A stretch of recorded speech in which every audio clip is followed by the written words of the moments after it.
আমরা ইনকাম করার পর মাস শেষে দেখি যে কোনো টাকা নেই, আমাদের হয়তো আরও ধার করতে হয়, ধার করে চলতে হয়। তো আপনি যদি না জানেন যে আপনার ইনকামটা কোথা থেকে আসলো, কোথায় গেল, কত খরচ হচ্ছে, তাহলে আপনি খুব রং মানি ম্যানেজমেন্টে আছেন। আপনি তো এখন ইনভেস্টমেন্টের কথা চিন্তাই করবেন না ভাই, আপনি এখনো বিগিনিংই নাই, আপনি এবিসিডি জানেন না। তো আপনি আহ, রচনা লিখতে চান। এখন আপনাকে আইডেন্টিফাই করতে হবে যে আপনার কোন পার্টগুলোতে খরচ যাচ্ছে। কীরকম? আপনি ধরেন দেখবেন যে আপনার মেজর খরচগুলো কোথায়। এখন আপনি তো জানেন না যে আচ্ছা লাস্ট 6 মাস, লাস্ট 1 বছর আপনি কোথায় কত টাকা ইনভেস্ট করছেন, তাই না? কত টাকা খরচ হচ্ছে। ইনভেস্ট বলতে আমি এখানে খরচ বোঝাচ্ছি ইনিশিয়ালি। তো আপনি আপনার ইনকাম থেকে ইনকামটাও আগে ট্র্যাক করবেন যে আপনার কোন মাসে কত টাকা ইনকাম হয়েছিল, অ্যান্ড লাস্ট 6 মাসের আপনার মেজর ফিক্সড এক্সপেন্সগুলো লিস্ট করবেন। ফিক্সড এক্সপেন্স কী হতে পারে? আপনি সাপোজ বাসা ভাড়া দিয়ে থাকেন, বাসা ভাড়া হিসাব করবেন, ইলেকট্রিসিটি বিল হিসাব করবেন, আপনার যাতায়াতে সাধারণত কত টাকা খরচ হয় ওটার একটা আইডিয়া আপনি লিখবেন। একদম কংক্রিট হইতে হবে, একদম পারফেক্ট হইতে হবে এরকম না, জাস্ট আপনি যত টাকা খরচ হইতে পারে, সাধারণত কত টাকা খরচ হয়, লাইক আপনি জানেন একদিনে আপনার কত খরচ হয়, তাই না? তো আপনার অফিস সাধারণত কয় দিন থাকে? 24 দিন হয়তো থাকে। তো 24 দিনে তাহলে কত খরচ হওয়ার থাকে, এরকমভাবে আপনি হিসাব করে আপনার ফিক্সড কস্টগুলো লিখে ফেলবেন প্রত্যেক মাসের জন্য। তারপর আপনার এডুকেশনাল কস্ট থাকতে পারে, আপনার শপিং কস্ট থাকতে পারে। আপনি সাপোজ রেস্টুরেন্টে যান সপ্তাহে 1 দিন, বা মাসে 2 দিন, বা মাসে 4 দিন। এইভাবে আপনি একটা গেস করে লিস্ট করবেন আপনার 6 মাসের এক্সপেন্সেসগুলো। লিস্ট করার পর তাহলে আপনার ইনকাম লিস্ট হয়ে গেল, এক্সপেন্স লিস্ট হয়ে গেল। এখন আপনি দেখবেন ডিফারেন্সটা কতটুকু।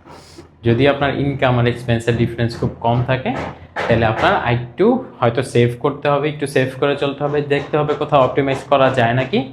যদি অপটিমাইজ করা না যায়, তাহলে আপনাকে আপনার ইনকাম বাড়াইতে হবে, ইনকাম পোটেনশিয়াল বাড়াইতে হবে। ইনিশিয়ালি আপনি যদি ইনকাম ডিরেক্টলি না বাড়াইতে পারেন, আপনি অন্তত নিজের পোটেনশিয়াল বাড়ান, যেন আপনার ইনকাম বাড়ার পোটেনশিয়ালটা বাড়ে। আপনি কোনো একটা স্কিল শিখতে পারেন নতুন, আপনি এমন কোনো একটা সার্ভিস দিতে পারেন, অথবা ফ্রিল্যান্সিং শুরু করতে পারেন, এক্সট্রা কোনো কাউকে সার্ভিস দিতে পারেন, কনসালটেন্সি দিতে পারেন, হোয়াট এভার। আপনি স্টুডেন্ট পড়াইতে পারেন, ওইটাও একটা আলাদা ইনকাম স্ট্রিম ক্রিয়েট হলো। তাই তো আপনি দেখলেন যে আপনার ফিক্সড কস্ট কমানো যায় নাকি। যদি না যায়, তাহলে আপনি আপনার ইনকাম বাড়াইলেন। এইভাবে আপনি মাস শেষে দেখবেন যে আপনার ইনকাম আরেকটু কত বাড়ছে। আর ওই যেই অ্যামাউন্টটা বাঁচতেছে ওইটা চেষ্টা করবেন রিইনভেস্ট করতে ইনিশিয়ালি।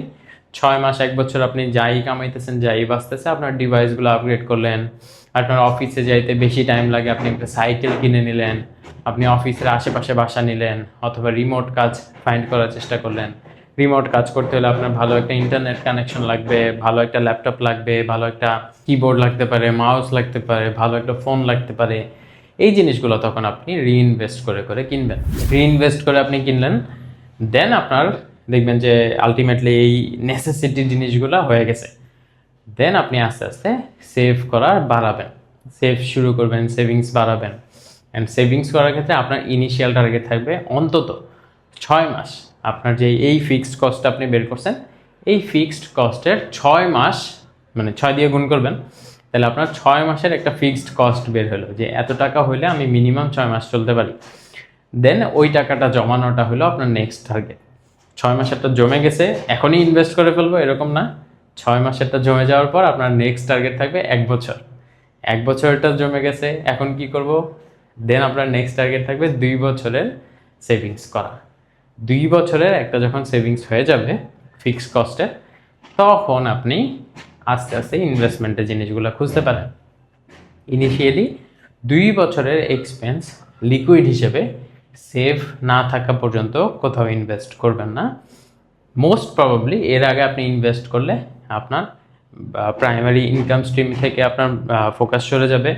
কোথাও টাকা মারা খেলে আপনার ফোকাস থাকবে না, ফ্রাস্ট্রেটেড থাকবেন, অ্যান্ড আপনি ওই লসটা বেয়ার করতে পারবেন না মেন্টালি অ্যান্ড সাইকোলজিক্যালি। এই জন্য আপনার 2 বছরের ইনভেস্টমেন্ট, 2 বছরের চলতে পারা বা ফিক্সড কস্টটা সেভ করে দেন ইনভেস্টমেন্টের দিকে যাওয়া উচিত। তো এই জিনিসগুলোই আমরা আমাদের মানি ম্যানেজমেন্ট কোর্সগুলোতে শেখাই। তো নেক্সটে আমাদের মানি ম্যানেজমেন্ট ওয়ার্কশপ আসতেছে, মানি ম্যানেজমেন্ট মাস্টার ক্লাসও আসতেছে। কেউ ইন্টারেস্টেড হলে জানিয়ে দিতে পারেন ইনবক্স করে।